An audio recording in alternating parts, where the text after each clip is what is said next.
नमः शिवाय। हर हर महादेव। राधे राधे। जय श्री कृष्ण।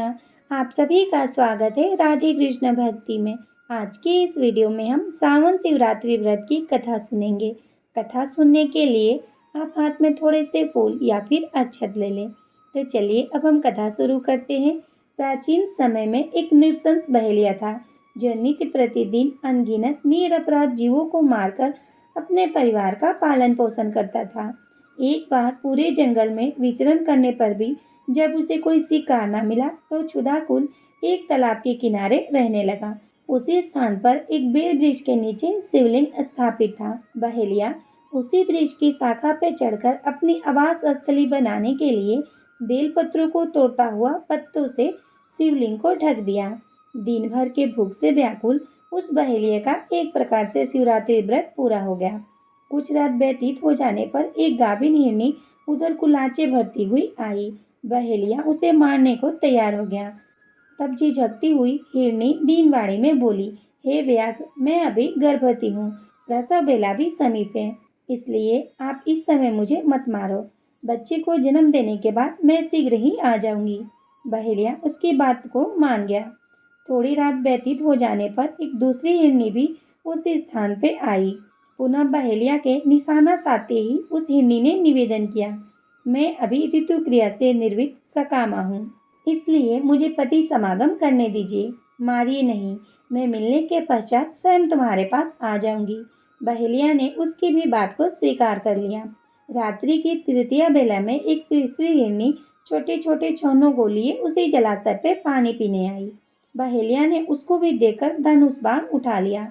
तब वह हिरनी कातर स्वर में बोली, हे व्याघ्र, मैं इन छौनों को हिरण के संरक्षण में कराऊं तो तू मुझे मार डालना। बहेलिया ने दीन वचनों से प्रभावित होकर उसे भी छोड़ दिया। प्रातःकाल के समय एक मासल बलवान हिरण उसी सरोवर पर पानी पीने आया। बहेलिया पुनः अपने स्वभावानुसार उसका शिकार करने के लिए खड़ा हो गया। यह क्रिया देखते ही हिरण व्याघ्र से प्रार्थना करने लगा, हे व्याघ्र, यदि तुमने मुझसे पूर्व आने वाली 3 हिरनियों को मार दिया है तो मुझे भी मारिए, अन्यथा अगर वे तुम्हारे द्वारा छोड़ दी गई हो तो मुझे भी मिलकर आने पर मारना, मैं ही उनका सहचर हूँ। हिरण की करुणामयी वाणी को सुनकर बहेलिया ने रात भर की बीती बात उसे कह सुनाई तथा उसे भी छोड़ दिया।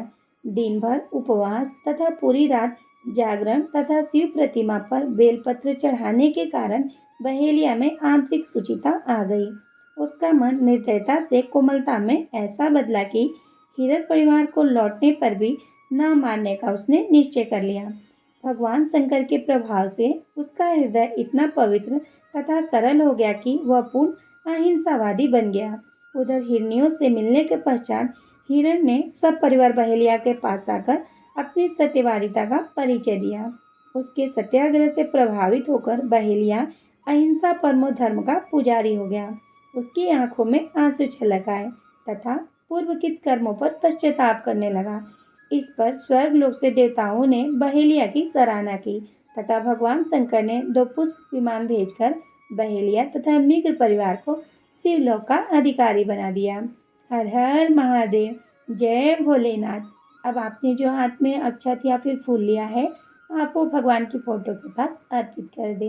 राधे राधे। जय श्री कृष्ण।